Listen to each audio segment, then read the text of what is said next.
안녕하십니까. 벽운사의 지산입니다. 오늘은 한 점 구름 같은 인생 어떻게 사는 것이 올바른 삶인가 대하여 불교 국가인 티벳 사람에게 배울 점을 서술할 겁니다. 15년 전쯤 벽운사에 티벳 스님이 법회를 하신 적이 있습니다. 제 방에서 다담을 나눴는데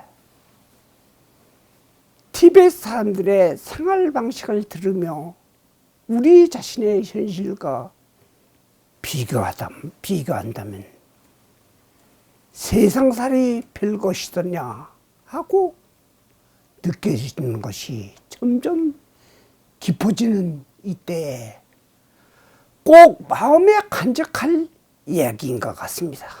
불교에서 많이 가르치는 삼독심에 대해 기반을 둔 것 같습니다.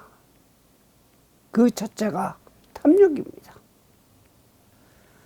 우리 모두가 성공과 출세를 또는 무난함을 원합니다. 하루 종일 여기 앉아 있다 보면 만나는 사람마다 어떻게 하면 이 어려운 난국을 쉽게 헤쳐나가서 부처님 덕으로 자신의 욕구를 채우려 하고 있습니다. 하지만 티벳 사람들은 성공의 기준을 동족과 남을 위해서 헌신적으로 봉사했는가에 대해서 말합니다. 출세란 세상에 태어났음을 말하지만 이들은 아직까 이기심에서 벗어남을 뜻한다고 말합니다. 즉 나눔과 봉사를 출세의 정의로 합니다.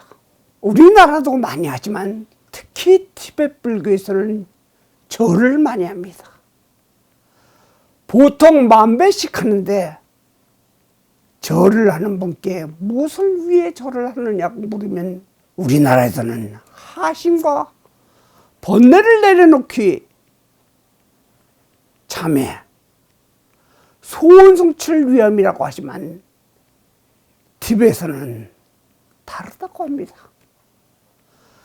모두의 행복을 위함이며 자신의 암안심을 내려놓기 위함이라고 말합니다. 기복적인 행위가 아니라 모두의 행복 때문인 것입니다. 그들은 죽을 때 가져갈 수 있는 것을 재산이라고 합니다. 그러니 세상의 부자는 허상일 따름입니다. 재미있는 유머가 있죠. 저승에 먼저 간 삼성회장 이병철이 나중에 온 정주영 회장에게 정 회장 나 5만 원만 꿔주게 삼도천에 사람 구경 좀 하게. 정주영 회장이 형님도 못 가져왔소. 나도 한 푼도 못 가져왔소다 했다. 그러니 티벳에서는 죽을 때 가져갈 수 있는 것이 재산이라 합니다. 착한 일, 남을 돕는 일, 자기의 욕심을 양보하는 일, 지혜를 닦는 일, 이러한 공덕을 진정 재산이라고 합니다. 결국 이 세상은 나 하나가 아니라 남을 위한 공덕에 기도가 함께 공존되어야 한다는 이치를 깨닫는 일상이라고 합니다. 티벳 스님들이 한국에 와서 가장 힘든 것이 식사 때마다 많이 먹으라는 소리라고 합니다. 티벳에서는 알아서 양만큼 먹는데 자꾸 많이 먹으라고 하면 욕심도 많아지는 것 같다고 합니다. 소욕과 나눔의 일상에 화되어 있는 것입니다. 둘째가 화를 다스리는 생활. 우리나라에서는 욕문화가 있습니다. 화가 화가 나서 하는 욕이 문화까지 발전된 경우입니다.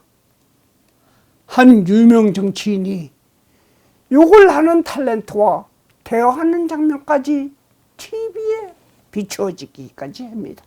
그러나 TV에서는 좋건 나쁘건 욕이 없습니다. 가장 큰 욕이 인과를 모르는 사람, 화를 잘 내는 사람이라고 합니다. 이 욕의 배경은 지혜와 자비인 것입니다. 리차드 기어는 허리우드의 유명 배우로서 티벳의 독립을 지지하는 사람으로 중국인에게 적개심이 강한 사람입니다. 그런데 그가 20년간 감옥에 갇혀 온갖 고문을 당하다 탈출한 노스님의 이야기를 듣고 적개심이 눈 녹듯이 사라졌다고 합니다.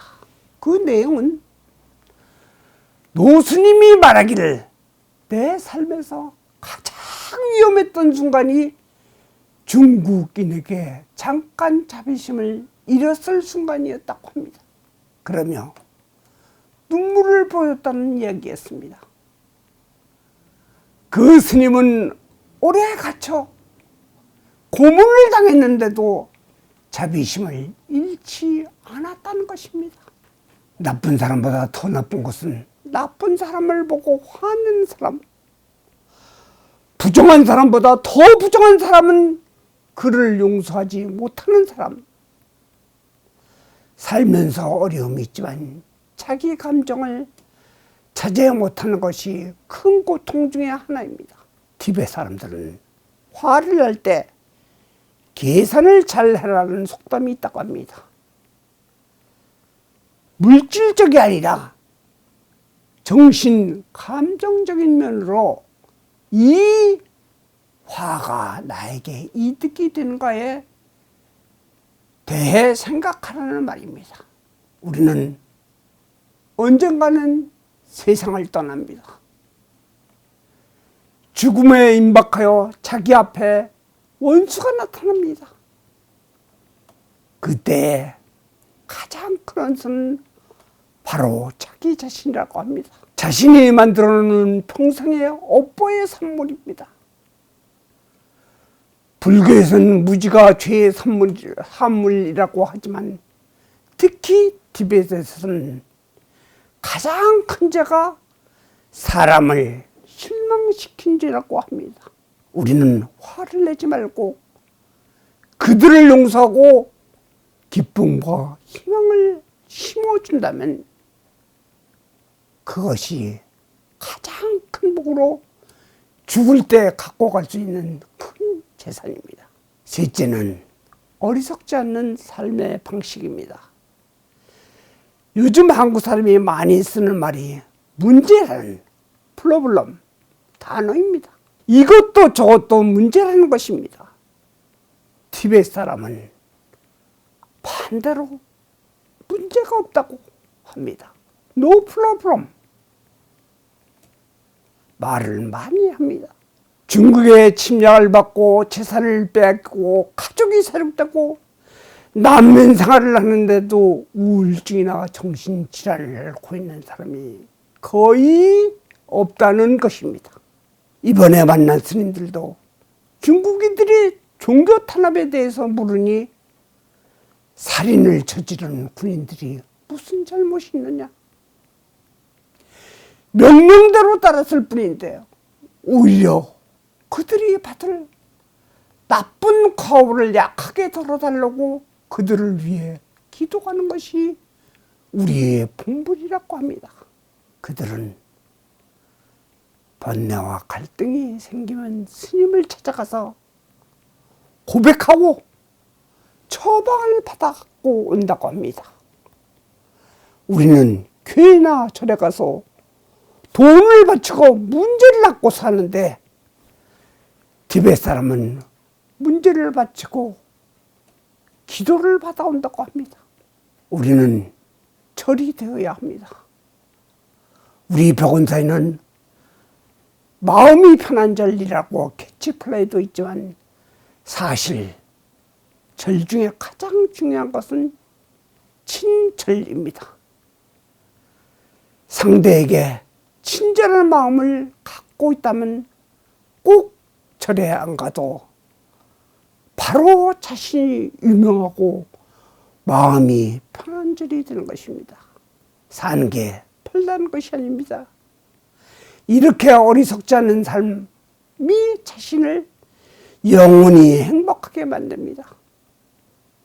티베트인의 삶을 배우면서 우리도 이와 같이 산다면 절이 따로 필요 없는 우리가 될 것입니다. 아직도 구독 글씨가 붉은색이면 눌러주시고 내용이 좋으면 좋아요를 눌러주세요. 모두가 부처가 되는 세상을 기다립니다. 나무 관세음보살, 나무 관세음보살, 나무 대자대비 관세음보살.